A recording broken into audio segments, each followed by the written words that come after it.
स्वागत है दोस्तों आज की इस नई वीडियो में। क्या आपके पास भी है कैचाड़ा K33 मोबाइल और इसमें इस तरीके से बटन प्रेस करते हैं तो ये आवाज आती है, इसे आप कैसे बंद करेंगे दोस्तों। अगर आपके पास कैचाड़ा का कोई ये कैचाड़ा K33 मोबाइल है और आपको कोई प्रॉब्लम आती है, आपको सेटिंग्स में या फिर मोबाइल टेक्निक्स भाई लोग हैं वो वीडियो देख रहे हैं, उनको कोई प्रॉब्लम आती है तो वो कमेंट बॉक्स में कमेंट करें।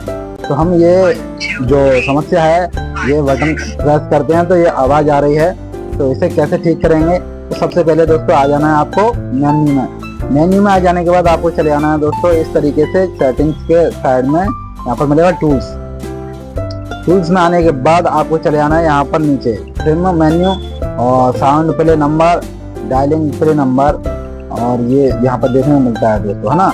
तो आपको करना क्या है, आपको यहाँ पर साउंड प्ले नंबर है इसको ऑफ कर देना है और यहाँ पर डायलिंग प्ले नंबर इसको भी ऑफ कर देना है। जैसे आप यहाँ पर इसे ऑफ कर देते हैं तो आप प्रेस करेंगे तो आपको ये प्रॉब्लम नहीं आएगी। दोस्तों ये वीडियो आपको कैसी लगी, वीडियो अच्छी लगी तो वीडियो को लाइक करें, शेयर करें और हमारे चैनल पर आप नए हैं तो चैनल को जरूर सब्सक्राइब करें। थैंक्स फॉर वॉचिंग, मिलते हैं अगली वीडियो में। राम राम मेरे भाइयों।